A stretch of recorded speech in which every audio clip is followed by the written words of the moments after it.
Salut à tous et bienvenue pour le bilan de la série Star Butterfly, une série qui a été assez tumultueuse à traiter en réac.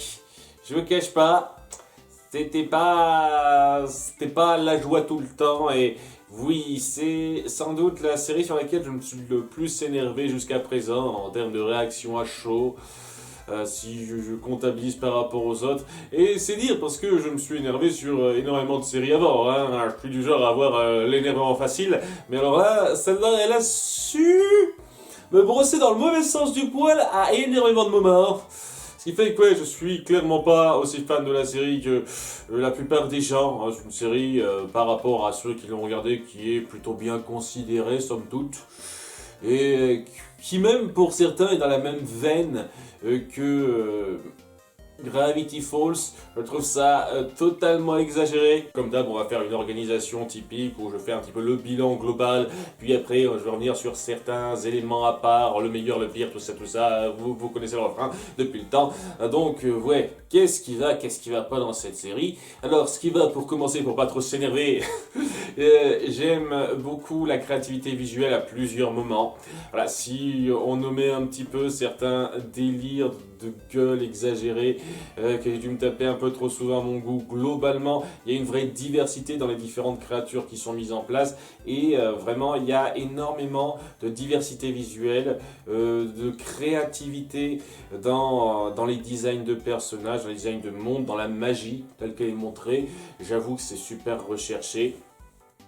Il y a une base d'intrigue qui est vraiment pas mauvaise en soi dès lors qu'on s'y penche, hein, où c'est une princesse qui apprend à lutter contre les forces du mal et à gagner en responsabilité alors qu'elle apprend que son monde doit un petit peu évoluer, d'espèce de carcan dans lequel il s'est un petit peu ancré.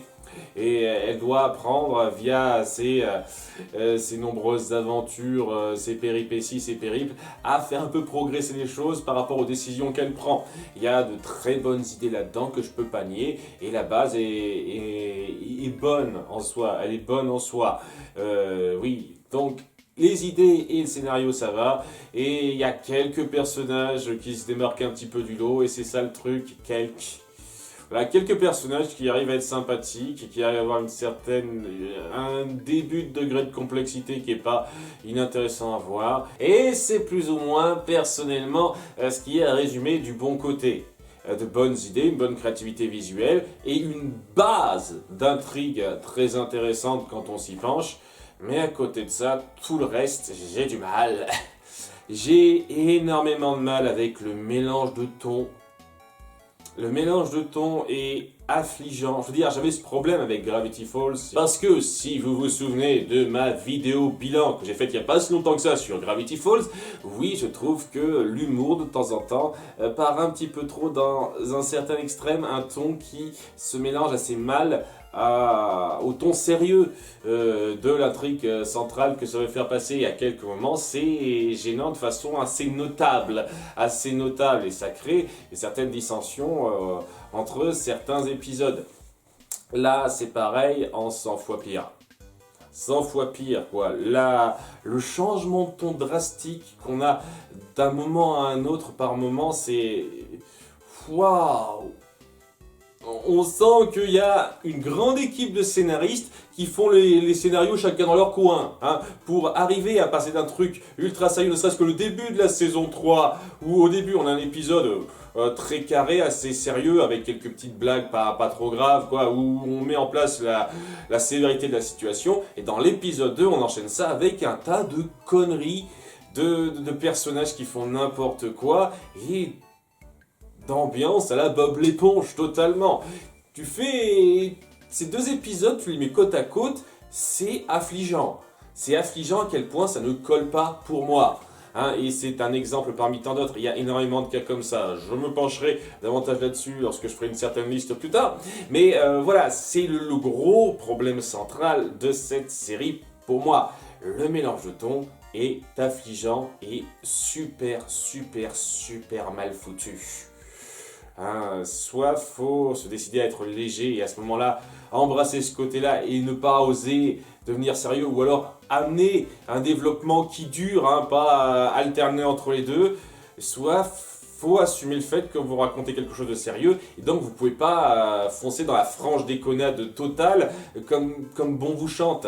Ça aide pas une seule seconde à cimenter votre récit, hein. Ça le plombe royalement pour moi, royalement. Et donc, comme ça se ressent bien avec cette alternance de tons qui jure horriblement que les scénaristes écrivent un petit peu les scénarios au fur et à mesure de chaque épisode sans vraiment savoir comment rebondir sur tel ou tel truc, comment faire évoluer l'intrigue au fur et à mesure, à de très nombreux moments, on sent qu'ils ne réfléchissent pas à la cohésion, la cohérence des événements, de comment fonctionne l'univers, du fait que c'est censé fonctionner cet univers, parce que voilà, vu comment on dépeint les populations de quasiment tous les coins, c'est à se demander comment ça se fait qu'il n'y ait pas eu un espèce de chaos total, vu le niveau de conneries assez marquant. Hein, à nouveau, hein, c'est le ton ultra gaguesque qui veut ça. Il y a énormément de moments où on se dit comment ça se fait, comment c'est censé fonctionner ce truc-là, est-ce que vous pourriez amener mieux certaines choses? Énormément de moments comme ça, et ce qui fait que énormément de développements ont l'air de tomber comme un cheveu sur la soupe, ou des fois ont l'air d'être totalement pas du tout en adéquation avec ce qui avait été montré avant. Des règles magiques qui changent d'une saison à l'autre, voire parfois d'un épisode à l'autre, vu le niveau à certains moments donnés, certains trucs qui arrivent comme un cheveu sur la soupe, qui n'ont pas l'impression une seule seconde d'avoir été instaurés de façon un tant soit peu efficace, acceptable, pour que ce soit vraiment recevable de façon satisfaisante. Voilà, le nombre de rebondissements qu'on nous balance comme ça, de résolutions qui marchent bien parce que ouais, on nous balance ça comme ça. Ce genre de choses qu'on a constamment en pleine gueule pour faire avancer le scénario alors qu'on n'a absolument aucune idée de comment faire avancer ça à l'avance. Ça se ressent tellement, c'est tellement flagrant et tellement dérangeant. Parce que ça part vers des voies qui sont pas inintéressantes, une fois de plus, comme je l'ai dit, hein, avec des moments d'action qui sont pas mauvais. Je n'ai pas parlé de ça, mais oui, l'action est super bonne, ça va avec la créativité visuelle, on fait de l'action qui dépote bien, mais très souvent, ça donne pas l'impression d'être vraiment ancré dans quelque chose qui a pris le temps de se mettre en place, ou qui donne l'impression d'être vraiment instauré sur le long terme. Ah, n'êtes-vous pas surpris par ce revirement? Oui, je suis surpris par ce revirement parce que il y avait absolument rien qui laissait présager ça et absolument rien lorsque je me ressasse ce qui s'est passé avant qui appuyait un tant soit peu la connerie que vous me balancez en pleine gueule. Donc oui, ça me surprend, mais pas particulièrement bien, voyez. Vous voyez, ce genre de choses, ça arrive constamment. Hein, donc des incohérences parce qu'on ne sait pas réfléchir à vraiment une cohésion particulière de cet univers, de son fonctionnement. Ça mène d'ailleurs à un truc particulièrement drôle pour moi maintenant que je m'y penche un petit peu sur la fin. C'est cette façon qu'ont les gens de crier au scandale sur ce que signifie le choix de Star dans le dernier épisode. Parce que apparemment ils sont chacun leur interprétation de comment fonctionne l'univers, comment la magie a une espèce de lien avec ci ou ça, quelle importance elle a dans telle ou telle chose. Ça n'a jamais été super clair, ça n'a jamais été super clarifié dans la série, ce qui fait que ouais, à la fin on se retrouve avec une énorme page blanche qu'on complète un petit peu selon son imagination, selon son interprétation. Et pour beaucoup, je suis sûr que ça ne doit pas être un si gros problème que ça. Moi, c'est un gros problème parce que ça montre qu'on a affaire à des scénaristes pas réfléchis qui font les choses au fur et à mesure. Et c'est pas la marque d'une grande écriture, hein. Vraiment pas. J'ai beau avoir une interprétation plutôt positive en faveur de la direction qui est prise à la fin, je peux pas nier que ça reste une interprétation qui vient du fait qu'on nous a tellement rien cimenté de façon satisfaisante dans le fonctionnement de cet univers, comment marchent les choses, comment les choses s'organisent, etc. Ça, c'est le gros problème scénaristique. Énormément de choses sortent comme un cheveu sur la soupe ou n'ont jamais été vraiment clarifiées de façon à ce que ce soit particulièrement ancré. Je me répète, hein, je suis désolé, mais c'est le problème central de scénario qu'il y a. L'écriture, on ressent clairement qu'elle n'est pas réfléchie. Vraiment. Et c'est dommage parce que les idées de scénario restent très bonnes, mais il y a un concept, une base de scénario, et il y a l'exécution du scénario, les détails à côté, qui aident grandement à appuyer l'idée. L'idée a beau être bonne, si elle n'est pas suffisamment bien exploitée, bien illustrée, elle perd énormément en force, elle devient même parfois frustrante, comme c'est le cas ici. Parce que je le dis clairement, ça a été la série la plus frustrante que j'ai jamais vue, je crois. Bon, peut-être que s'il y a d'autres séries que j'ai un peu entamées et que j'ai pas arrêtées en cours de route, si je les avais suivies jusqu'au bout, peut-être qu'elles auraient été plus frustrantes que celle-là. Mais je vous cache pas que cette série a été particulièrement irritante à suivre, pas par rapport à sa qualité globale qui reste à peu près correcte, mais par rapport à cette espèce de montagne russe de qualité qu'on nous sert. Des fois, ça atteint un niveau de débilité insultante à fond pour l'intelligence en ce qui me concerne, et des fois, à quelques moments, ça atteint du haut niveau, des idées très fortes et des bonnes mises en scène qui mettent bien ça en avant. Et on alterne entre les deux. On n'arrête pas de me teaser, de me taquiner avec de bonnes idées, quelquefois des bons développements, et la grande majorité du temps, on fait retomber sur Terre, si j'ose dire, avec des tonnes de conneries qu'on balance comme ça, ou des développements super mal réfléchis et mal pensés, et ça me nuise énormément l'appréciation, hein. C'est clair que si j'avais la capacité d'être super indulgent et d'oublier la merde d'à côté qui sert à rien, que pas mal de gens ont l'air d'avoir zappé, j'ai l'impression, et ils ont retenu que ce qui allait bien, et peut-être que j'apprécierais davantage cette série, mais c'est pas comme ça que je fonctionne, hein. Moi, je juge une série par rapport à tout ce qu'elle montre dans sa globalité. Pas juste les meilleurs trucs, hein. Ça serait un peu trop facile, ça. Un petit peu trop facile pour moi. Et c'est ce qui fait que cette série est à peine au-dessus de la moyenne en ce qui me concerne. On va parler maintenant du meilleur, du pire, etc. tel que vous le connaissez, en commençant par les arcs, le meilleur arc de la série. Dans l'absolu, je pourrais compter ça sur une longue période de temps si je m'écoutais, parce que pour moi, c'est tout l'arc de la considération des monstres et leur évolution au sein du système humain qui est mis en place. Humain, techniquement, hein, des genres de Mewmi qui sont humains.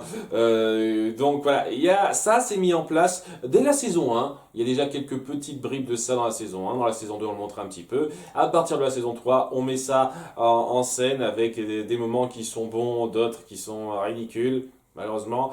Mais bon, si je dois vraiment me pencher sur ce qui me plaît le plus là-dedans et ce qui est le plus en lien avec cet arc, c'est pour moi l'arc de la grosse majorité de la saison 4, c'est-à-dire Eclipsa Reine. Les débuts en tant que reine d'Eclipsa où elle n'est pas acceptée. Donc ça dure jusqu'à l'épisode 14, ça me semble, donc gros morceau, à 14 épisodes sur 21, les 2/3. Excellent arc dans l'idée, pour moi, où on montre cette période d'ajustement. Voilà, Eclipsa vient d'être nommée reine, d'une certaine façon. Pour ceux qui n'ont pas suivi, tant pis pour vous, hein, je vais spoiler pas mal de trucs. Hein. Je vais pas spoiler tout, mais je vais spoiler pas mal de trucs.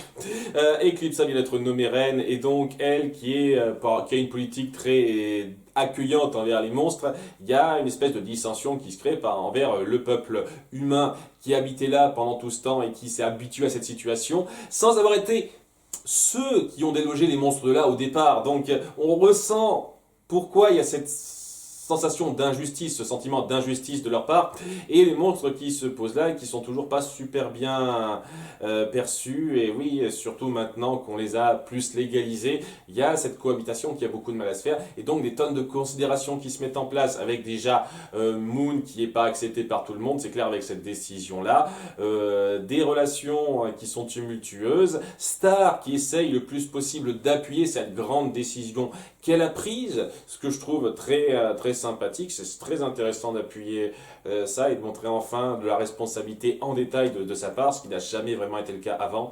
On a commencé à faire des petites bribes de quelque chose sur les moments où elle prenait des responsabilités dans les saisons 2 et 3, mais c'est jamais allé super loin, je trouve. Ça a duré 2-3 épisodes, c'était des petits moments, et la signification de ces moments-là, ça n'a jamais eu énormément d'impact. Là, ça a eu de l'impact. Et ouais, la conclusion dans l'épisode 14, elle est beaucoup trop vite pour moi. Ça m'empêche de grandement adorer cet épisode, mais ça reste satisfaisant dans là où ça voulait aller. J'apprécie le message comme quoi l'acceptation, ça commence par venir des nouvelles générations. C'était très bien appuyé. Il y a énormément de moments assez forts où on illustre avec pas mal de brio cette considération de peuples qui ont énormément de mal à se piffer et comment les décisions sont acceptées d'un côté et de l'autre. Il y a beaucoup de moments qui sont bien faits là et c'est facilement mon arc préféré de la série. J'ai un peu hésité pour celui-là parce que bon, d'un côté, l'arc le moins intéressant en soi, c'est le tout début. Non mais vraiment, le tout début, où c'est juste nos deux héros centraux qui vivent des tonnes d'héroïnes à la con qui viennent de nulle part, avec presque rien pour porter l'intrigue centrale, avant Toffee. Et même Toffee, disons que c'est plus une péripétie un tout petit peu plus appuyée à ce moment-là, même si le personnage est très intéressant au début. Donc ouais, ça raconte un peu du vide, le début de Star Butterfly, l'arc de la saison 1. Mais j'ai quand même plus de mal avec d'autres arcs qui ont de bonnes idées, mais qui les exploitent super mal. Donc je pourrais parler de tout l'arc amoureux qui se met en place entre Mark et Star et donc tous les à côté, toutes les conquêtes d'un moment, hein, les amourettes d'un moment qui dureront beaucoup trop longtemps pour la direction que ça veut prendre. Où donc voilà, Marco sort avec quelqu'un d'autre et Star le vit mal, mais au moment où Marco finit par ne plus sortir avec ce quelqu'un d'autre, c'est Star qui sort avec quelqu'un d'autre et Marco le vit mal. Marco qui décide donc de sortir avec une autre fille et il va y avoir cette espèce de dynamique de deux couples où malgré tout Marco et Star ont quand même cette espèce d'attirance qui signifie quelque chose qu'ils n'osent pas s'avouer et ils sautent un petit peu le pas pour qu'au bout du compte ils finissent par s'avouer leurs sentiments et qu'on vienne dire que c'est la faute à une espèce de malédiction à la con qu'on sort pas de nulle part, mais ça vient d'un épisode qui promettait pas quelque chose d'aussi vulgairement grossier que ça. On brise cette malédiction pour dire qu'au bout du compte, Star et Marco vont s'aimer seulement en tant qu'amis à partir de maintenant et peuvent donc avoir des relations plus saines avec leurs autres amoureux à côté. Ok, cool, très bien. Vous osez aller jusque-là, c'est au moins couillu de faire ça, même si vous gâchez totalement la signification d'un truc. Mais au bout du compte, ils s'aiment vraiment et rapidement, de façon un peu insultante, ils rompent avec leur chérie du moment pour qu'à la fin, ils se mettent ensemble. Cette façon de jouer au yo-yo avec les sentiments de vos personnages, c'est ultra irritant. Vraiment, donc tout cet arc amoureux de triangle carré amoureux que vous mettez en place, ça finit par me gaver. Ce délire à la amour et conte de fées était vraiment de trop et c'était pour faire des relations compliquées comme ça, censé représenter la réalité de la vie dans une série qui ne représente pas du tout la réalité de la vie avec ses nombreux délires à la con qui n'ont absolument rien à voir avec la vie réelle. Que ce soit leur façon de dépeindre les gens dans notre monde ou certaines problématiques. À quelques rares exceptions près, vous dépeignez pas la vie réelle, merde. C'est gavant. C'est ultra gavant de voir ces histoires d'amour tourner en rond pour, au bout du compte, signifier que dalle. On veut juste que Star et Marco finissent ensemble. Ok. Sachant qu'au début, j'étais pas contre, hein, dans la saison 2, ça me dérangeait pas trop qu'on crée un petit drame autour de ça parce que ça partait pas très loin, ça en faisait pas des caisses. Mais à partir de la saison 3, c'est devenu tellement n'importe quoi-tesque et au bout d'un moment, je n'ai eu plus rien à branler, quoi. D'ailleurs, en parlant de relations de personnages, on va passer aux meilleurs et aux pires personnages, en commençant par les personnages de soutien. Alors, comment on détermine un personnage de soutien? C'est un peu particulier. Si vraiment j'écoutais que la base, la façon dont c'est montré, il y aurait que deux héros centraux, c'est-à-dire Marco et Star, et que des personnages de soutien et des méchants. Hein, donc, difficile à dire, on est d'accord que c'est difficile à dire. Je considère parmi nos héros centraux tous les personnages qui ont un lien assez étroit avec Star et Marco et qui ont participé de façon assez importante à l'aventure, aux résolutions de pas mal de choses. Donc voilà, parmi nos personnages centraux, on va avoir Marco, Star, Tom, Moon, Ponyhead, Eclipsa, Janna. Pas trop Kelly, de toute façon, que je la compte ou pas, elle est pas dans mes meilleurs, mes pires personnages de quoi que ce soit, celle-là. Voilà, donc voilà, ces 7 personnages-là sont parmi les personnages centraux pour moi. Le reste, ben, c'est des personnages d'à côté qui servent à moindre mesure, hein, ça dépend lesquels, mais ils servent un petit peu à moindre mesure, ceux-là.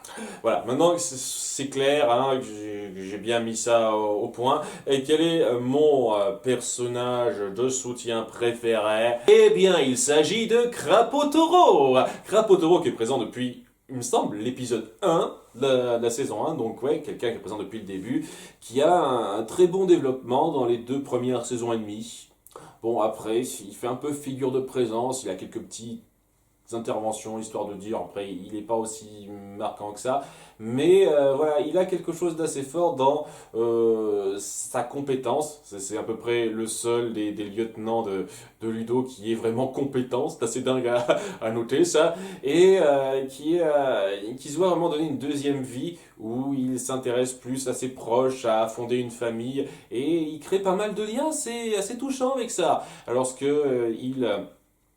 il sympathise avec Moon par rapport à son statut de père, lorsqu'il montre qu'il a cette considération, cette crainte pour son peuple d'être mal considéré, etc. Il y a pas mal de moments comme ça qui sont forts et il sait se montrer assez efficace, surtout dans la deuxième saison, par rapport à ses compétences, ses capacités à se faufiler. Et certains trucs parfois un petit peu gros anatomiquement parlant. Voilà, c'est un des personnages à avoir le moins été malmené par l'écriture. Il a quelques petits moments où il régresse un chouïa, je trouve, où on le montre un petit peu trop crédule ou con pour les besoins du scénario, mais c'est relativement faiblard par rapport à la quasi-totalité des autres personnages. Donc c'est assez peu dérangeant, honnêtement, par rapport à d'autres.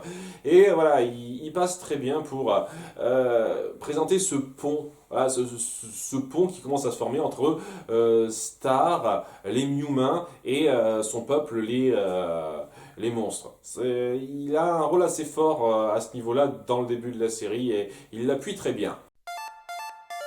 Alors là, j'ai l'embarras du choix. De qui je parle? Donc de Glossary, qui est sa façon chiante d'être cryptique et d'être un beauf dans son comportement, qui aura plus servi à emmerder les gens et à faire tourner les choses en rond avec son attitude. Je parle de qui? De River? Hein, cette espèce de grosse brute qui au début promettait un peu mieux, mais qui est devenue une espèce d'arriéré qui est pas foutu de réfléchir un tant soit peu et qui pense juste par la viande, le combat, blablabla. De Sensei, le prof de karaté totalement loser qui n'a absolument aucun mérite à devenir le pote de Marco et qu'on a totalement forcé dans ses histoires à la con en créant, à mon goût, les pires pertes de temps de toute la série. De qui je parle, hein? Alors oui, on a l'embarras du choix parmi les personnages secondaires gavants et lourdingues. Il y en a des tas, hein, je n'ai cité que quelques exemples. Eh ben vous savez quoi? Je les compte tous les 3 ex aequo. Voilà. Je me prends pas le chaud. Ah, chacun à leur niveau, ils sont super gonflants. C'est tout ce que j'ai à dire et j'arrive pas à les départager, quoi. Ils affichent de façon super claire ce qui va le moins bien dans cette série, c'est-à-dire le ton ultra gaguesque dont on n'arrive pas à départir. Et il faut absolument qu'on fourre des conneries totalement affligeantes et totalement exagérées là-dedans. Et pour ça, rien de mieux que de foutre des personnages d'arriérés qui sont de plus en plus gimmickesques pour le besoin d'être gimmickesques. Donc voilà ce qu'on nous donne. Merci pour rien, je vous emmerde. Donc, ça nous amène aux méchants. Techniquement, il n'y a pas full, j'en citerai 4, en gros. Bon, on peut aussi citer les sbires de certains, mais bon... il y en a vraiment 4 gros méchants qu'on suit, c'est-à-dire le premier c'est Ludo, le second c'est Tofi, ensuite c'est Odieuse / Météora, À nouveau, hein, spoilers par rapport à ça, mais bon, c'est plus odieux que Météora, honnêtement, qui m'emmerde là-dedans. Et le dernier, c'était Mina. Alors, il y en a aucun que je trouve vraiment satisfaisant dans le lot, je vous le cache pas. Donc c'est difficile de déterminer quel est le meilleur méchant pour moi. Il y en a un que je trouve particulièrement en dessous du lot, donc c'est clairement lui qui sera le dernier. Hein. Je pense que ça va pas être une surprise pour vous quand j'en parlerai à la fin. Mais, mais voilà, les trois qui restent, j'ai vraiment du mal. Et donc, je vais plutôt conserver celui qui, en termes de présence, a su le mieux me marquer en bien, et c'est donc Toffee. Toffee a une fin particulièrement frustrante et des motivations qu'on n'a pas rendues géniales, vraiment pas géniales. Hein, la façon dont on termine avec le personnage au début de la saison 3, c'était décevant, vraiment décevant. Et donc voilà, il perd un petit peu en force à cause de ça. Certaines de ses décisions n'ont pas été particulièrement bien appuyées, et c'est dommage. Mais ça n'empêche qu'il a une présence assez imposante et pas mal de moments assez forts. Hein. Ne serait-ce que dans la saison 1 où il apparaît, ouah, il dégage quelque chose. Vraiment. Hein. Et c'est quelque chose que j'ai pas ressenti à fond chez les autres méchants. Un Météora, quoi. À aucun moment donné, j'ai senti qu'elle dégageait une aura forte de grand méchant, hein, que ce soit en tant qu'odieuse ou en tant que Météora. Mina, disons que je l'aime un petit peu moins que ces deux-là quand même, hein, et il y avait quelque chose d'intéressant dans sa mentalité qu'on veut mettre en place. Le truc, c'est que c'est ultra basique, on n'a pas pris le temps de vraiment développer ça. Au moins Toffee, même si ses motivations sont assez frustrantes et sa fin également, on a su mettre en place des moments de présence assez fortes. Donc même s'il est grandement atténué par la saison 3, en gros, le personnage, je peux pas nier que c'est celui qui m'aura le plus marqué de la série. Ah ben oui, c'est Ludo, c'est le méchant gaguesque. Ah, pas son pire niveau, on a fait légèrement pire dans l'absolu, mais vraiment pas loin. C'est la quasi-totalité du temps, c'est juste une grosse courge risible, sans intérêt, qui veut la baguette parce que je veux le pouvoir, parce que gna gna gna. Ses motivations n'ont jamais été claires, quoi. Il fait cette fixette sur la baguette pour des raisons stupides, en fait. Il me semble qu'on le précise rapidement dans la saison 1. Ah, j'aurai le pouvoir et j'aurai un jacuzzi et tout ça, je suis un gros gamin, et c'est tout ça le personnage. Et si c'était juste un méchant de passage qui dure que quelques épisodes, ok, vous savez quoi, c'est pas grave. Mais le fait est qu'on ait autant insisté sur lui pendant 2 saisons et quelques, et même qu'on ait voulu lui donner un épilogue, histoire de dire «Oh, mais après tout ce qu'il a vécu, il mérite d'avoir une fin heureuse, celui-là, Il a été une perte de temps, et la plupart des scénarios qui n'étaient pas trop mauvais, où il était impliqué, la plupart du temps, je me disais, mais ça aurait été beaucoup plus fort s'il y avait été quelqu'un d'autre à sa place. Hein. N'importe qui, mais de moins gaguesque. Appuie une fois de plus le ton de cette série que je supporte pas. Et il y a beaucoup de cas comme ça. Hein. Ça va être pareil lorsqu'on va parler des personnages principaux. Alors à nouveau, hein, chacun voit sa définition de ce qu'est un personnage principal. J'en ai, comme je l'ai dit, dénombré 7. Vraiment, personnages principaux pour moi qui sont vraiment en phase, présents dès leur apparition de façon prononcée et poussée dans les intrigues et dans le scénario. C'est ces 7-là que je prends en compte. Hein, il y en a quelques-uns, c'était un petit peu limite, mais j'ai pris en compte ces 7-là. Et donc, par rapport à ces 7-là, je vous le dis tout de suite, dans le pire comme dans le meilleur, il n'y a ni Marco, ni Star. Donc, je vais faire un petit mot sur ces deux-là avant de commencer. Star, pendant la moitié de la série, je l'ai détesté. Vraiment, hein, je commençais à en avoir ras le cul qu'elle n'évolue pas et qu'elle reste dans ses puérilités débiles, en montrant qu'elle apprend des leçons dans un épisode pour recommencer les mêmes conneries après. Ce qui veut dire que chaque aventure à la con qui était censée lui apprendre quelque chose avant, ben ça signifiait que dalle. Et c'était particulièrement gavant durant une grosse majorité de cette série, hein.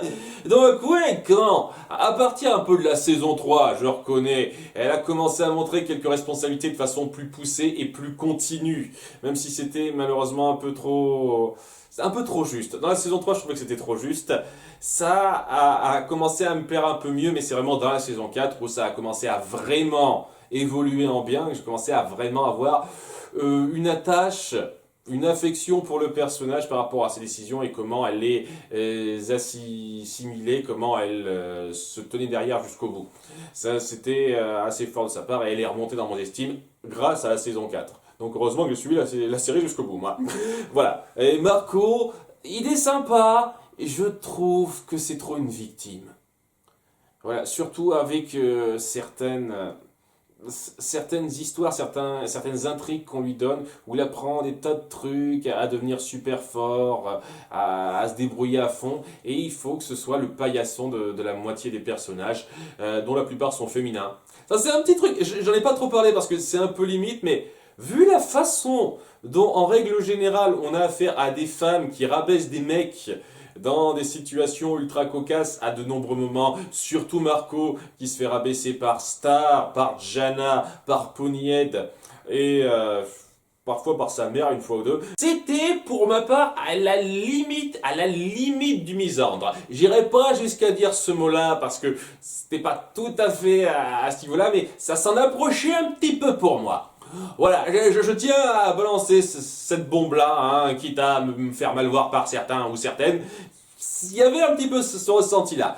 Donc voilà, j'arrivais à apprécier Marco un peu de la même façon que j'arrivais à apprécier Donald, quoi. C'est-à-dire que le pauvre, on a la peine pour lui parce qu'il s'en prend plein la gueule. Mais j'appelle pas ça de la grande écriture, quoi. C'est juste une injustice sur laquelle on insiste à fond, et ça en fait pas un grand personnage, pas pour moi. Enfin bon, voilà. Parmi donc les autres personnages centraux qui sont mis en avant, mon préféré, c'est Tom. Voilà. Un Tom qui, malheureusement, souffre de quelques moments qui rabaissent le personnage, ne serait-ce que dans la saison 2, avec un épisode où il a maudit Marco pour une connerie. Et ouais, il s'excuse comme ça, il s'en sent pas plus désolé que ça. C'est ce genre de choses, quoi, où on appuie plus le gag que les personnages, c'est un peu chiant. Et une fois de plus, un truc dont je parlerai dans pas longtemps. Donc voilà, il a ces petits moments-là, mais j'apprécie énormément l'évolution qu'on montre du personnage. Au début, c'est le mec qui a vraiment du mal à contenir sa colère. Il est vraiment colérique, c'est viscéral, hein, c'est physiologique et il essaye de faire de son mieux pour sortir de ça.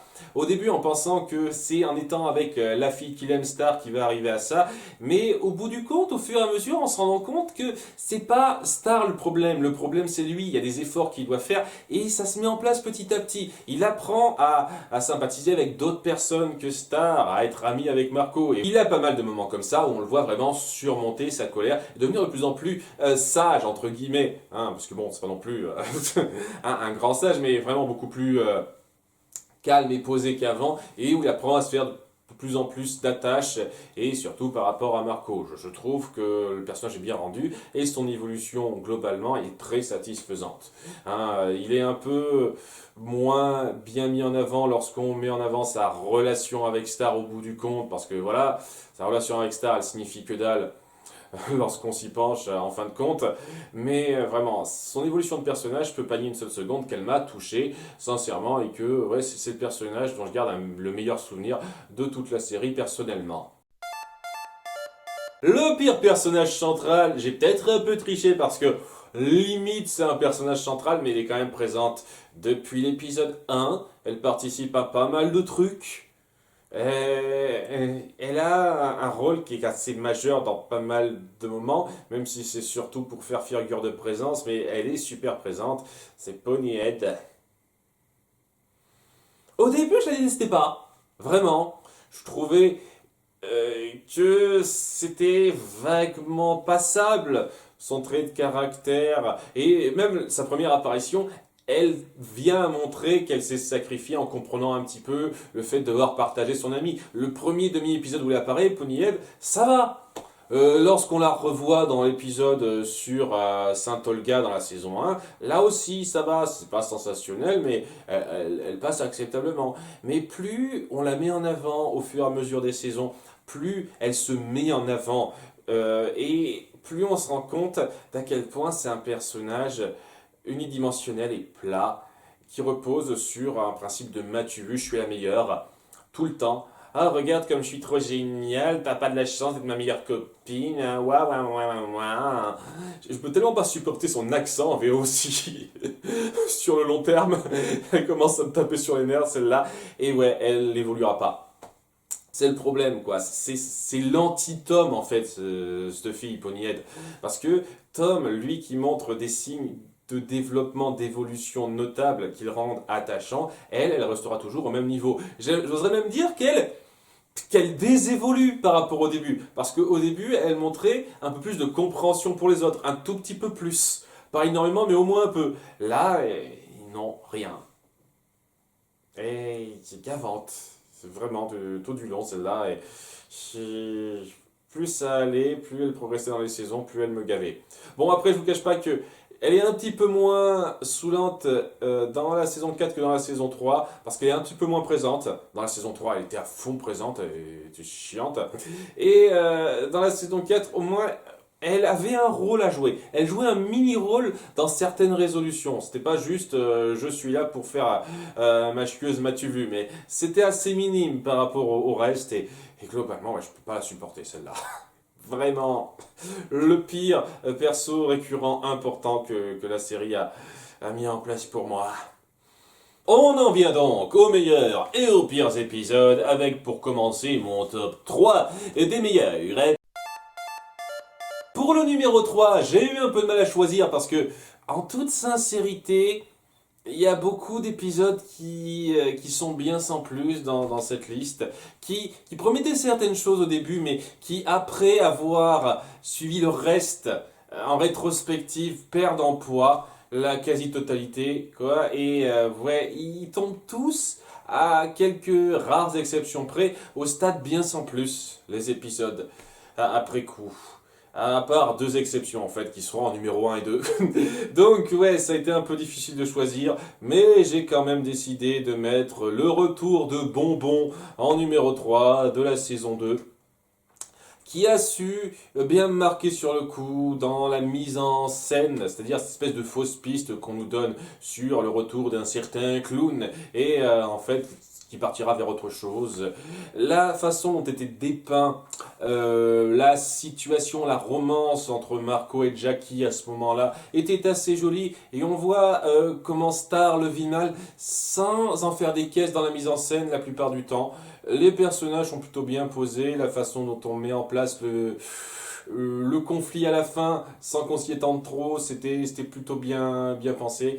Il y a des choses qui perdent un petit peu en poids après coup, par rapport à la signification du moment. C'était un petit peu dommage, ça c'est sûr, mais ouais quoi, si on sort un petit peu de ce que la romance nous a donné après coup, entre Star, Marco, Jackie et compagnie, si on sort de ça et qu'on prend vraiment l'épisode en soi, en lui-même, il est quand même bien foutu, et je garde quand même un bon souvenir malgré le fait qu'il ait été atténué par la suite. En numéro 2, nous avons ce qui a été pendant longtemps mon demi-épisode préféré de cette série, avec Reconstitution historique, ou Munipendance Day, dit en VO, qui est un épisode assez joli, qui m'a vraiment pris par surprise, surtout après l'ambiance super gagasque de la saison 1, où ça partait très très peu vers le sérieux en fait. Il y avait quelques bribes de quelque chose, et c'est avec ce demi-épisode que j'ai vraiment été pris aux tripes par rapport à comment cette série peut parfois arriver à raconter quelque chose, montrer l'évolution de personnages et l'évolution de considération de personnages. Il y a Star qui veut faire une reconstitution de la prise de pouvoir des humains sur les monstres, et qui se rend compte au fur et à mesure de cette reconstitution du côté injuste de la situation qui était mise en place, en montrant qu'elle mûrit un peu par un coup, de façon parfaitement fluide et bien menée, avec à côté une manipulation de la part de Toffee qui, quand on voit l'épisode suivant, n'amènera pas à grand chose malheureusement. quand on sait où il veut aller, en fait, c'est un petit peu moyen pour moi. Mais bon, ce détail de manipulation de Toffee, qui reste quand même pas mal dans la mise en scène sur le coup, et vraiment cette force dans ce début de lien presque qui se crée entre Star et Crapaud Toro, et cette considération qu'elle commence à avoir sans qu'il y ait beaucoup de dialogue par rapport à ça. C'est vraiment seulement par les émotions qu'elle retransmet par son visage. J'ai trouvé ça magnifiquement mis en scène à nombreux moments. Et c'est la première fois que cette série a réussi à me toucher un petit peu. En fait, je pense que c'est le seul épisode de toute la série qui a réussi à mettre un petit peu la larme à l'œil. Ça n'est jamais arrivé dans les autres épisodes. C'est le seul épisode à avoir donné un petit peu cette larme à l'œil dans sa mise en scène et ce que c'est dépeigné. Et c'est ça qui mettait un petit peu en place vraiment cette considération entre humain et monstre qui n'était pas super clair avant. Enfin, avant cet épisode, ça semblait être à un niveau assez manichéen, genre monstre méchant, humain gentil, et puis voilà. Là, ça a changé la donne. Maintenant, c'est pas aussi clair. Maintenant, il y a une zone beaucoup plus grise à voir autour de ça qui est mis en place. Star finit par le comprendre et finit par avoir ce début d'acceptation, de développement, d'évolution, qui mettra un peu de temps à vraiment se mettre en place par la suite malheureusement, mais voilà quoi, c'est la première fois que j'en sentais quelque chose de vraiment touchant pour nos personnages et c'était très bien fait. Et mon épisode préféré et des plus récents donc, puisqu'il s'agit de Rencontres sportives, épisode de la saison 4 qui appuie de façon très forte cet arc qui me plaît pas mal, l'arc préféré de cette série pour moi, où on a du mal à s'accepter entre humain et monstre, et où on veut montrer ça via un match avec des règles ridicules pour le gag, mais bon c'est pas trop grave ça, que ça va se faire, ce changement à travers les générations nouvelles. Vraiment la nouvelle génération qui est encore un petit peu jeune, naïve et qui n'a pas été touchée par ses a priori, qui n'a pas vraiment grandi dans un climat qui leur donne des idées préconçues sur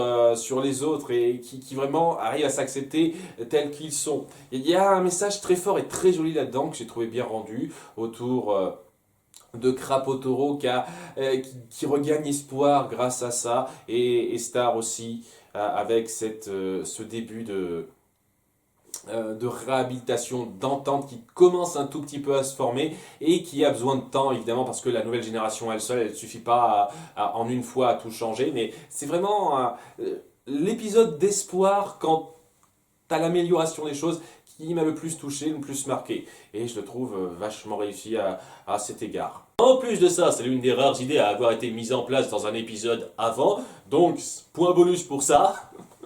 Et voilà, ça joue pas grand chose entre celui-là et le précédent, mais je trouve qu'en matière de signification, de symbolique, il y a quelque chose de très fort là-dedans, et c'est un des épisodes à avoir le moins souffert d'être amoindri par les épisodes après. Ça a été un peu amoindri, je trouve, parce que on n'a pas trop poursuivi cette voie-là par la suite, mais ça a quand même joué un rôle pas anodin et c'est resté très notable. Donc voilà, c'est mon demi-épisode préféré, mon scénario préféré de cette série. Bon, maintenant on va se plaindre un petit peu beaucoup.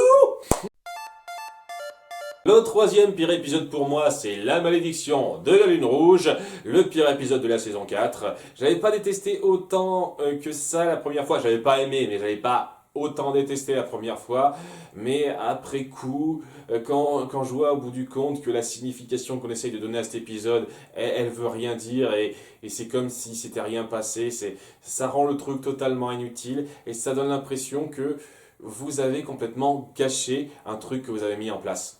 La Lune Rouge, c'est quelque chose qui est présent depuis la saison 1, qu'on a mis en place de la saison 1. On a eu 2-3 micro-rappels ci et là, et tout d'un coup, on vient nous donner une solution à la con, qui est super grossière. Genre, la Lune Rouge, ça fait vous aimer. T'as un amour fou. Voilà, c'est ça, une malédiction, mon cul, quoi. C'est aussi simple que ça, il n'y a rien de plus complexe. On défait ça, histoire de dire que maintenant, nos personnages ne s'aiment plus. Ok, d'accord, vous osez faire ça. Et après, au bout du compte, ils s'aiment quand même. Donc, merde. Voilà. Et c'est pas pour dire en plus, même sans compter ça, qu'il n'y a pas de problème. Hein. Je veux dire, les implications qu'amène cet épisode, c'est quand même assez grave. Hein. Surtout, ça fait passer Tom un petit peu pour un connard la première fois qu'on lui a donné un vrai rôle. Hein, dans l'épisode 10 de la saison 1, ou 9 ou 10, je suis plus sûr. Voilà, où il voulait vraiment forcer Star à l'aimer avec une malédiction, quoi. Carrément, il était prêt à aller jusque-là. C'est ce que ça insinue, cet épisode. Et waouh, c'est insultant, c'est totalement insultant pour le personnage. La force de se battre. L'épisode qui cimente Ponyhead comme le pire personnage de la série pour moi. Parce que, je vais faire simple, hein, on nous fait miroiter dans l'épisode précédent une possible évolution assez forte du personnage, et dans cet épisode-là, on nous dit « allez vous faire foutre ». Elle va pas évoluer, elle va rester la même connasse, dont l'utilité principale ce sera de faire des gags pourris qui mèneront à rien, qui se prendra jamais au sérieux, et en fin de compte, elle sortira même pas vainqueur de quoi que ce soit, puisque le problème qui a été créé, il se réglera rapidement avec une espèce de trouvaille magique à la con qu'on a balancé rapidement. Voilà, donc, on a créé dans l'épisode précédent une espèce de rebondissement assez fort autour d'elle qui pouvait signifier grand chose, et on nous crache à la gueule que ça signifie que dalle. Dans tous les sens du terme. C'est ça, cet épisode. Waouh! J'ai pas envie de passer plus de temps là-dessus. Suivant, sachant que j'ai passé beaucoup de temps sur l'épisode numéro 1, et quand je dis l'épisode, les pires épisodes, je peux pas choisir.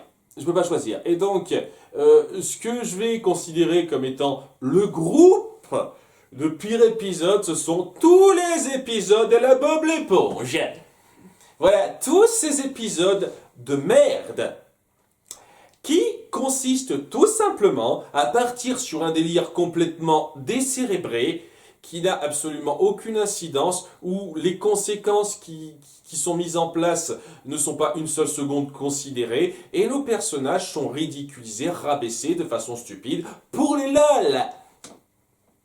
Voilà, c'est ça, ces épisodes-là. Hein, je peux parler de l'épisode où Star doit apprendre à avoir sa ceinture rouge qui est impossible d'avoir à son niveau, c'est n'importe quoi. Il n'a pas la ceinture noire, comment il peut avoir la ceinture rouge, ce con-là, avec son prof sensei, et il doit apprendre à l'avoir en regardant une cassette vidéo. Ici, on part sur des tonnes de délires débiles pour amener à ça, qui sortent de nulle part, avec des gros plans dégueulasses comme je les déteste particulièrement au passage. Ce genre de truc à la con, ou qui cimente Sensei comme un des pires personnages de la série facilement. Je peux parler du moment où Marco et Ponyhead sont sortis s'acheter une pizza et ont vécu des tas d'aventures lolesques complètement débiles sorties de n'importe où pour arriver à que dalle. Perte de temps de merde qui ont posé que sur du gag pourri. Je peux parler du moment où la Quest Shop a failli fermer ses portes et on part sur un délire qui va nulle part pour rien, pour le LOL. Je peux parler de des situations de merde qu'on fourre en pleine gueule tout le temps, qui mèneront à rien. Et je vous fais la liste. Voilà, je vous fais la liste, là, de tous les épisodes qui correspondent pour moi à ce schéma Bob l'éponge. Et je vous dis tout de suite, c'est loin d'être la liste exhaustive de tous les épisodes qui m'ont particulièrement gavé. J'ai essayé d'être généreux et de virer tous les épisodes qui avaient au moins un début de développement qui n'était pas inintéressant. Voilà, où on montrait un début de truc qui n'était pas inintéressant, parce que voilà, si je m'écoutais, j'en aurais mis 2 fois plus des épisodes. Donc voilà, toute la liste que vous voyez, c'est que des épisodes de merde qui font rien progresser et qui plombent totalement le ton de la série. Je ne peux pas choisir entre ceux-là. Ils sont tous affligeants et irritants au possible. Moi qui ne suis pas fan de ce genre d'humour, rien qu'en soi intrinsèquement, je supporte pas ce genre d'épisode. Mais le pire, c'est que ça appuie le problème principal que j'ai avec la série, c'est que si toute la série ça avait été ce niveau-là ou proche de ce niveau-là, je me serais dit, ok, c'est une série qui part dans un délire particulier, très bien. pas du tout mon truc, hein, je vais clairement pas aller jusqu'au bout, mais au moins elle est totalement dans son délire, très bien, s'il y a des fans de ce genre d'humour qui sont pris dedans, tant mieux, pas moi. Voilà, le truc c'est que non, c'est pas que ça. Ça s'incruste dans un scénario global qui se veut être un tant soit peu sérieux. Donc, quand on a des situations comme par exemple la fin de Quest Shop où nos personnages tombent pas dans un piège à la con qui pouvait signifier quelque chose en laissant des personnages à leur mort dans cet endroit-là sans trop y réfléchir en disant bien fait pour leur gueule presque, je me dis ouais ça c'est censé être notre héroïne. Merci. Quand je vois, excusez-moi, j'essaie de me faire un petit peu le topo, je les ai pas tous en tête, un épisode où on essaye de réformer un méchant, mais où ça va pas parce que je suis trop méchant, je peux pas refouler mes instincts primaires pourris et mon cul, quoi. Alors que le thème central de cette série qu'on met en place depuis la fin de la saison 1, c'est le fait que les monstres en soi sont pas méchants. C'est de la merde, c'est totalement de la merde. Ça s'incruste super mal dans le ton de votre film. Hein. Et ça gâche totalement le message qu'on veut faire passer si on veut incruster ça, prendre ça en compte dans le ton global de votre série. C'est de la merde. Comment on peut avoir des ambitions comme celle de Star Butterfly et penser que c'est une bonne idée d'incruster des merdes comme ça ? C'est impossible, à moins d'être organisé comme des culs. Voilà, ces épisodes, je les déteste particulièrement parce que ça montre à quel point cette série est organisée avec le cul en termes de ton. Et même en termes de scénario, parce que comme je l'ai dit, il y a des trucs qui sont totalement en inadéquation, en incohérence totale avec le scénario, quoi. Donc ouais, tout ça, ça représente le pire de ce que la série a fait, et ça arrive beaucoup trop souvent. Vous voulez la raison principale pour laquelle ça me frustre? Regardez ces épisodes et osez me dire que ça va bien dans le ton du film. Osez me dire que ça gâche pas l'histoire que veut raconter le film. Osez me dire ça. Voilà. Donc ouais, hein, c'est peut-être de la triche d'avoir compté autant d'épisodes en numéro 1, mais voilà. Si je dois vraiment situer ce qui m'a vraiment gavé, voilà. Bien, c'est dit ça. Voilà qui conclut à mon avis sur cette série. Comme j'ai dit, super frustrante. En termes de qualité globale, elle n'est pas mauvaise, parce que j'arrive à apprécier les bons points qui sont faits, vraiment. Et la saison 4 monte le niveau. C'est sûr, heureusement que j'ai vu cette saison 4, sérieusement. Donc, en termes de qualité globale, je peux pas dire que c'est mauvais. Je mettrais quelque chose comme 11, voire 11,5 si je suis généreux. Peut-être pas trop exagéré. Mais je suis tellement irrité par ces montagnes russes de qualité qu'on me donne. Ce qui fait que ouais, c'est la série de loin la plus frustrante que j'ai jamais vue. Et j'espère ne plus jamais retomber sur une série comme ça à traiter. Parce que je vous cache pas que j'irai pas jusqu'au bout cette fois-ci. Je me suis forcé, je me suis un peu trop forcé pour celle-là. En tous les cas, dès la semaine prochaine, vous aurez droit au réac sur Nadia le secret de l'Aubieux. J'espère que vous serez nombreux à suivre. Merci d'avoir regardé cette vidéo. Au revoir.